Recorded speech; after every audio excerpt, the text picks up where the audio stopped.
Good evening to all of you dear students. So कैसे हैं आप सभी। उम्मीद करता हूं कि ज़बरदस्त होंगे। एंड हमारे इस प्यारे से हिंदी मीडियम चैनल पर कंटेंट को रेगुलर की तरह रिवाइज़ कर रहे होंगे। हम लोगों ने सेकंड चैप्टर कैपेसिटर का स्टार्ट किया था, मतलब विभव एवं धारिता का कॉन्सेप्ट हम पढ़ रहे थे। और सबसे लास्ट टॉपिक हमारा था स्थितिज ऊर्जा के बारे में। हम लोग डिटेल्ड वे में समझे थे कि वैद्युत स्थितिज ऊर्जा क्या होती है। दो तरीके से मैंने डेरिवेशन करवाया था और आज के क्लास में हम मेन डिस्कस करने वाले हैं कि किसी विद्युत द्विध्रुव के कारण कितनी स्थितिज ऊर्जा होती है। ये डेरिवेशन है, छोटा सा डेरिवेशन है, इस डेरिवेशंस को डिस्कस करेंगे। तो चलिए हेडिंग लगा लीजिएगा, this is very and very most important topic और डेरिवेशन एग्ज़ाम में आता है, इसलिए ज़रूर पढ़िएगा, कंपलसरी है। क्या है वो हेडिंग? वैद्युत द्विध्रुव के कारण, वैद्युत द्विध्रुव, इलेक्ट्रिक डाइपोल जिसको हम लोग कहते हैं, वैद्युत द्विध्रुव के कारण एक समान चुंबकीय क्षेत्र में, वैद्युत द्विध्रुव के कारण एक समान विद्युत क्षेत्र में, एक समान विद्युत क्षेत्र में संरक्षित स्थितिज ऊर्जा, संरक्षित स्थितिज ऊर्जा,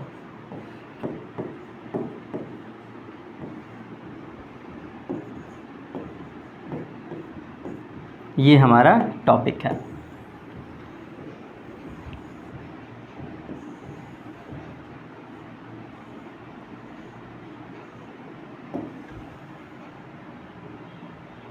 potential energy due to electric dipole in uniform electric field. ये कहानी कुछ ऐसा है, थोड़ा सा बेसिक इसका समझिएगा, क्योंकि डेरिवेशन डायरेक्ट पढ़ाने से अच्छा है कि थोड़ा सा हेडिंग पर डिस्कशन कर लिया जाए कि आखिर हम हेडिंग पढ़ क्या रहे हैं। तो इस डेरिवेशन का थीम कुछ ऐसा है। कोई डाइपोल है, हमने पढ़ा है पहले चैप्टर में, और अगर इस डाइपोल को यूनिफॉर्म इलेक्ट्रिक फील्ड में रखते हैं तो ये रोटेट कर जाता था, आपने पढ़ा है। और जब कोई डाइपोल रोटेट करता है तो रोटेट करने पर फोर्स इनटू डिस्प्लेसमेंट की प्रोसेस होती है, मतलब बल और विस्थापन दोनों होता है। और बल और विस्थापन होने के वजह से कुछ स्थितिज ऊर्जा गेन कर लेता है डाइपोल, वही है स्थितिज ऊर्जा। थोड़ा कम समझ में आ रहा होगा ना, थोड़ा सा माइंड में कम आ रहा होगा। आइए स्टार्ट करते हैं इसका पूरा डिटेल्ड भूमिका। आप पढ़े हैं कि ये मैंने एज्यूम किया वैद्युत क्षेत्र, ठीक, ये हमने एज्यूम किया एक समान विद्युत क्षेत्र। हाँ बोलो, यहाँ तक कोई दिक्कत नहीं, उम्मीद करता हूँ सही होगा। विद्युत क्षेत्र, अब आप जानते हैं कि जैसे हम विद्युत क्षेत्र में एक डाइपोल रखे, ये देखो विद्युत क्षेत्र में, विद्युत क्षेत्र में हमने एक डाइपोल रखा। डाइपोल का मतलब एक तरफ है प्लस क्यू, एक तरफ है माइनस क्यू, ये हमारा डाइपोल है, ठीक। बीच की दूरी क्या हम एज्यूम किया करते थे? 12, आपको ये भी याद होगा, पहले चैप्टर की कहानी है। और जैसा कि लॉ कहता है, जैसा कि लॉ कहता है, ऋण आवेश पर, ये जो ऋणावेश है, ऋण आवेश पर विद्युत क्षेत्र के विपरीत बल लगेगा। ये देखो, ऋण आवेश पर विद्युत क्षेत्र के विपरीत बल लगेगा, और इस धन आवेश पर विद्युत क्षेत्र के दिशा में बल लगेगा। आप याद करो, ये कहानी डाइपोल का है। और यहाँ पे हम लिखेंगे क्यूई फोर्स, राइट साइड, ये क्यूई फोर्स है in the direction of electric field, और ये भी हमारा है क्यूई फोर्स, ये भी हमारा क्यूई फोर्स है, but this works in the opposite direction of electric field. मतलब कि जो ऋणावेश है, ऋण आवेश पर लगने वाला विद्युत बल विद्युत क्षेत्र के विपरीत होता है, जबकि धनावेश पर लगने वाला बल विद्युत क्षेत्र की दिशा में होता है। तो आप ये पढ़े हैं, धन आवेश पर, धन आवेश पर लगा वैद्युत बल is equal to q E. धन आवेश पर लगने वाला बल है क्यू ई, और ये धनावेश वाला बल किधर है? राइट साइड, मतलब in the direction of electric field. तो आप कहोगे वैद्युत क्षेत्र के दिशा में, वैद्युत क्षेत्र की दिशा में। आप ये टॉपिक पढ़े हैं, मैंने पढ़ाया है, मुझे बहुत अच्छे से याद है। और अगर इसी तरह बात करें ऋण आवेश पर, तो ऋण आवेश पर जो लगा बल है ये भी है हमारा QE, ये भी QE है, लेकिन ये विपरीत दिशा में है, वैद्युत क्षेत्र के विपरीत दिशा में। अब आप मुझे एक बात बताओ, क्लास 11th की परिभाषा कहती है कि जब कभी दो समान बल विपरीत दिशा में लगते हैं तो ये रोटेट कर जाएगा ना। खुद ही देखो, ये डाइपोल इधर की तरफ भाग रहा है और ये डाइपोल इधर की तरफ भाग रहा है, तो ये रोटेट करना शुरू कर देगा ना, रोटेट करना। और ये हमारा फिर क्या करने लगेगा, घूर्णन गति, ये घूमने लगेगा, रोटेशनल मोशन। और जब रोटेशनल मोशन करेगा तो आप जानते हैं कि रोटेशनल मोशन के दौरान बल आघूर्ण का फॉर्मूला होता है फोर्स मल्टीप्लाइड बाय डिस्प्लेसमेंट, और फोर्स का काम कर रहा है QE और डिस्प्लेसमेंट का काम कर रहा है 2L sin थीटा। और 2L sin थीटा जैसे आपने रखा, इक्वेशन बन गया PE sin थीटा, जो कि मैं पढ़ा चुका हूँ। टाउ होता है वैद्युत द्विध्रुव और टाउ होता है बल आघूर्ण, और बल आघूर्ण का फॉर्मूला क्या होता था, PE sin थीटा।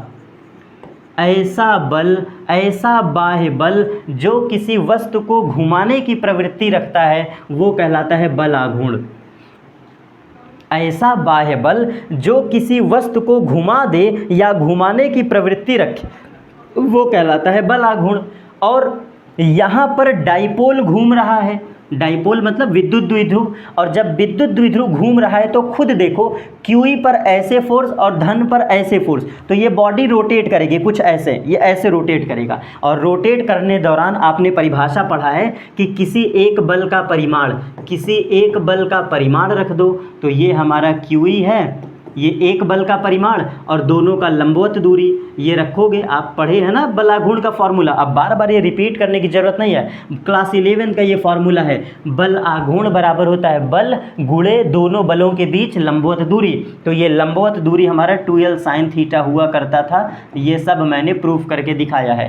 तो फोर्स है QE और लंबवत दूरी है 2L sin थीटा, आंसर हमारा आ गया। और अब यहाँ से नेक्स्ट कॉन्सेप्ट, सबसे पहले बल लगा, ध्यान से समझना, बल लगा, बल कौन सा, वैद्युत बल। आइए डिटेल में पढ़ाऊंगा, मतलब जितना टॉपिक बता रहा हूँ बहुत डेप्थ है। विद्युत बल ने क्या किया, घुमाया। क्यों, क्योंकि इक्वल एंड अपोजिट लग रहा था ना, याद करो। विद्युत बल ने क्या कर दिया, घुमा दिया। कैसे sir, equal plus opposite force work, equal and opposite force work, equal and opposite force work on dipole. तो इसके वजह से बल क्या है, घूम गया, और बल के घूमने पर क्या आ गया, बलाघूर्ण। बल के घूमने पर क्या आ गया, बल आघूर्ण, और बल आघूर्ण को टाउ से रिप्रेजेंट करते हैं। तो ये टाउ क्या करेगा, टाउ का फॉर्मूला हम जानते हैं PE sin theta, PE sin of theta. यहाँ तक कहानी क्लियर। और मुझे एक बात बताना, अगर ये बल घुमा दिया तो जब कोई ऑब्जेक्ट थीटा कोण पर घूमता है, पिछला वाला ही डेरिवेशन देखो, जब कोई डाइपोल थीटा एंगल पे घूम रहा है, ये देखो, ये डाइपोल कितने एंगल पे रखा है, थीटा एंगल पर, पढ़ाए हैं थीटा एंगल पे। तो जब कोई डाइपोल थीटा एंगल पे घूमता है तो इसको कहते थे कोणीय विस्थापन। याद करो वृत्तीय गति का चैप्टर, कोणीय विस्थापन। जब घूर्णन गति होती है तो घूर्णन गति होते समय बॉडी घूमता है, और बॉडी का गोल गोल घूमना क्या है, कोण है। बॉडी का गोल गोल घूमना क्या है, कोण है। आओ देखो कैसे, ये पॉइंट A है, ये पॉइंट B है, दो पॉइंट देखो, ये पॉइंट A है, ये पॉइंट B है। अगर A से B जाना है तो तुम्हें घूमना पड़ेगा कि नहीं, ये देखो, अगर आपको A से B पर जाना है तो घूमना पड़ेगा कि नहीं, और घूमोगे तो कितना कोण बनेगा, थीटा। तो जब कोई बॉडी घूर्णन गति करती है तो घूर्णन गति करते समय विस्थापन को नाम देते हैं कोणीय विस्थापन। और यहाँ पर बल भी लग रहा है और विस्थापन भी लग रहा है, तो क्या प्रोड्यूस हो जाएगा, बल गुणे विस्थापन बराबर कार्य। क्योंकि यहाँ पर बल लग रहा है, बल की वैल्यू है QE और विस्थापन का मान है थीटा, विस्थापन का मान है थीटा। तो ये बल है, ये विस्थापन है, इसके कारण क्या प्रोड्यूस हो जाएगा, कृत कार्य। इसके कारण प्रोड्यूस हो जाएगा कृत कार्य, और कृत कार्य W बराबर होता है फोर्स मल्टीप्लाइड बाय डिस्प्लेसमेंट। और इसीलिए हमारे हेडिंग का नाम है किसी विद्युत द्विध्रुव के कारण एक समान विद्युत क्षेत्र में संरक्षित स्थितिज ऊर्जा, conserve potential energy, conserve potential energy. तो ये कंजर्व पोटेंशियल एनर्जी कहाँ से आ रहा है? कृत कार्य से। और पता है मैंने आपको ये भी तो प्रिंसिपल पढ़ाया है सर, क्या? Work energy theorem says, work energy theorem, work energy theorem says amount of work done is equal to potential energy, potential energy is equal to change in kinetic energy.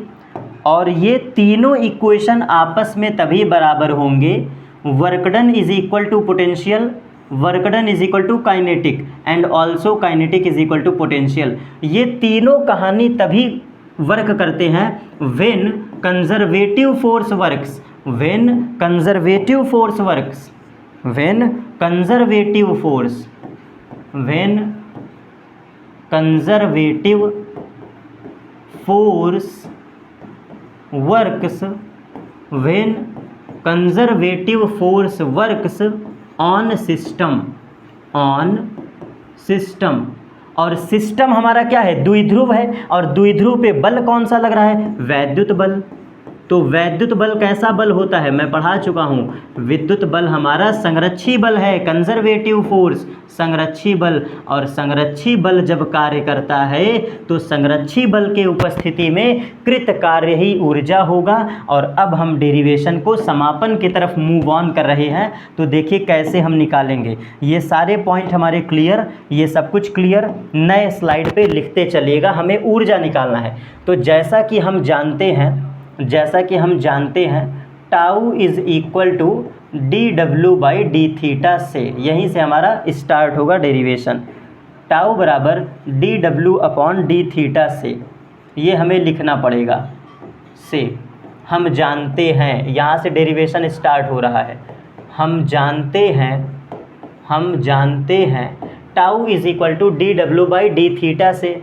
तो D W क्या हो जाएगा? D W हो जाएगा tau multiplied by D theta. और इसको integrate कर दो, क्योंकि ये जो डी डब्ल्यू है इंटीग्रेट कर देंगे फ्रॉम ज़ीरो से W.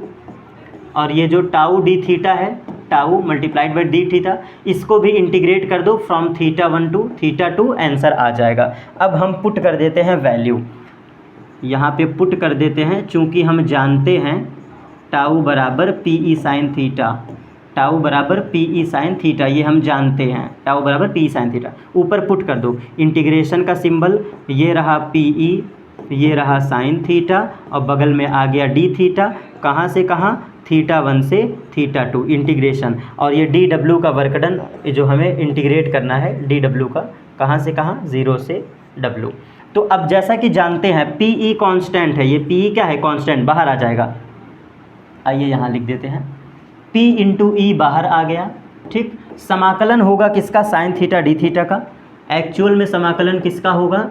Sine theta D theta. Limit कहाँ से कहाँ? थीटा 1 से थीटा 2। अब साइन थीटा का समाकलन होता है minus of cos theta, sine theta का समाकलन होता है माइनस ऑफ कॉस थीटा, ये हमने समाकलन कर दिया। और लिमिट है थीटा 1 से थीटा 2। बाहर कौन बैठा है? पी ई, माइनस उठा के बाहर फेंक दो तो माइनस बाहर आ गया, ये हो गया पी ई। और फिर हमारा फार्मूला बन गया कॉस थीटा समाकलन वाला। और इस पर लिमिट क्या लगा है बेटा? थीटा 1 से थीटा 2, थीटा 1 से theta 2। Upper limit minus lower limit. अब हम फार्मूला लगाएंगे upper limit minus lower limit, upper limit minus lower limit. तो माइनस पी ई हमारा बाहर है, माइनस पी ई बाहर है। जब अपर लिमिट रखोगे तो अपर लिमिट हो जाएगा कॉस ऑफ थीटा 2, और लोअर लिमिट रखोगे तो हो जाएगा कॉस ऑफ थीटा 1। ये हमने upper limit minus lower limit लगा दिया। अपर लिमिट रखे तो थीटा 2 और लोअर लिमिट रखे तो थीटा 1 रख दिए। माइनस अंदर भेज दो, अगेन अंदर भेज दो। तो जो हमारा डी डब्ल्यू था, ये देखो D W, sorry D W जो हमारा था, देखो इंटीग्रेशन ऑफ डी डब्ल्यू जो था 0 से डब्ल्यू, ये बराबर हो गया P E, P E minus अंदर भेज दो तो जब हमने माइनस अंदर भेज दिया तो फॉर्मूला बन गया cos theta 1 minus cos theta 2, और यही हमें प्रूफ करना था, यही हमारा आंसर है, यही हमें प्रूफ करना था। और अमाउंट ऑफ वर्क डन है ना, तो अमाउंट ऑफ वर्क डन किसके इक्वल हो जाएगा? पोटेंशियल एनर्जी के। तो यहाँ हमें प्रूव हो गया कि वैद्युत द्विध्रुव के कारण जो स्थितिज ऊर्जा होती है डेल्टा यू बराबर U is equal to always data रखना पीई का, और डब्बा के भीतर cos of theta 1 minus of cos of theta 2। अब क्वेश्चन की डिमांड होगी वो जहाँ से जहाँ घुमाएगा आंसर रख देना, जैसे थीटा 1 बराबर 0 डिग्री, थीटा 2 बराबर 90 डिग्री। तो इससे स्पष्ट हो गया कि 0 से 90 डिग्री घुमाने में स्थितिज ऊर्जा आ गया। और क्या बोलेगा? थीटा 1 कर देगा 0 डिग्री, थीटा 2 कर देगा 180 डिग्री। ठीक, तो ये 0 डिग्री से 180 डिग्री घुमाने में। और क्या करेगा? थीटा 1 को रख दो 90 डिग्री और थीटा 2 को रख दो 180 डिग्री। ठीक, ये 90 से 180 का है। ऐसे घुमा घुमा के क्वेश्चन बनाएगा। ठीक, घुमा घुमा के क्वेश्चन बनाएगा, याद रखना। जनरली हमारा जो u का फॉर्मूला होता है वो होता है P cos theta.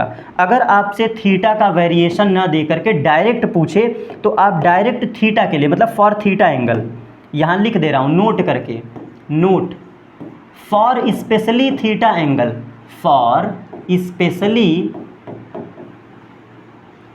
Specially theta angle या फॉर पर्टिकुलर एंगल, तो u का फॉर्मूला होता है PE cos theta. Direct u का डायरेक्ट फॉर्मूला होता है पीई कॉस थीटा। 0 डिग्री बोले रख दो, 45 डिग्री बोले रख दो, 90 डिग्री बोले रख दो, 60 डिग्री बोले रख दो। तो स्थितिज ऊर्जा का ये डायरेक्ट फॉर्मूला है जब थीटा पर डिपेंडेंट बोले, थीटा पर डिपेंडेंट। तो ये भी याद रखना, u बराबर पीई कॉस थीटा, ये डायरेक्ट लगता है। बातें क्लियर? तो ये एंगल का हो गया, ये इसका हो गया। और यहाँ से आपको नोट और लिखवा देता हूँ, शर्त है, शर्त अस्थाई अवस्था में, मतलब अस्थाई संतुलन के लिए, स्थाई संतुलन के लिए जब अस्थाई संतुलन कहता है तो स्थाई संतुलन का आंसर होता है minus PE, potential energy minus PE होती है। फिर दूसरा शर्त है अस्थाई संतुलन, तो जब बात करता है अस्थाई संतुलन की तो अस्थाई संतुलन का आंसर हो जाता है प्लस पीई, एनर्जी का फॉर्मूला बता रहा हूँ। ठीक, और तीसरा अस्थाई से अस्थाई, क्वेश्चन आया है ना तब लिखवा रहा हूँ। स्थाई से अस्थाई घुमाने में कितनी एनर्जी लगेगी? तो आप जवाब दोगे +2 टाइम्स पीई, +2 टाइम्स पीई, ये आपका जवाब होगा। और ये 3 केस पढ़ने के बाद आपका पूरा डेरिवेशन समाप्त। किसी पर्टिकुलर थीटा की बात करें, फ्रॉम थीटा 1 टू थीटा 2, इसको यूज कर लेना। अगर किसी इंडिविजुअल की बात करें तो कॉस थीटा पे डिपेंड कर लेना। अस्थाई का बोले तो ये एनर्जी, अस्थाई का बोले तो ये एनर्जी, अस्थाई से अस्थाई बोले तो ये एनर्जी। सारा फार्मूला एनर्जी का है, सारा खेल वर्क डन का है। तो ये भी हमारा एक छोटा सा डेरिवेशन समाप्त। अगली क्लासेस हमारी संधारित्र पर होंगी। संधारित्र क्या होता है, संधारित्र या धारिता क्या होता है, तो नेक्स्ट क्लास हम सीधा मूव ऑन करेंगे धारिता पर। ये भी डेरिवेशन आपके लिए इंपॉर्टेंट था, इसीलिए मैंने करवा दिया विद न्यूमेरिकल विद हेडिंग। और हाँ, छोटा सा पॉइंट, ये एनर्जी है, छोटा सा पॉइंट बस, एनर्जी है। तो एनर्जी का यूनिट क्या होता है बेटा? जूल होता है। तो एनर्जी का जवाब किस में दोगे? जूल में। और इसका डायमेंशनल फार्मूला होगा ml² T⁻⁻²। सीधा हमने डायरेक्ट लगा दिया फोर्स, वर्क डन बराबर फोर्स इंटू डिस्प्लेसमेंट से, वर्क डन बराबर फोर्स इंटू डिस्प्लेसमेंट से। तो छोटी सी बातें याद रखिएगा, एनर्जी का यूनिट जूल होता है और डायमेंशनल फार्मूला बीमी सूत्र ये होता है। ठीक है, तो बेसिक पॉइंट है, याद रखिएगा। बस आज की क्लासेस यहाँ पे द एंड। Thank you.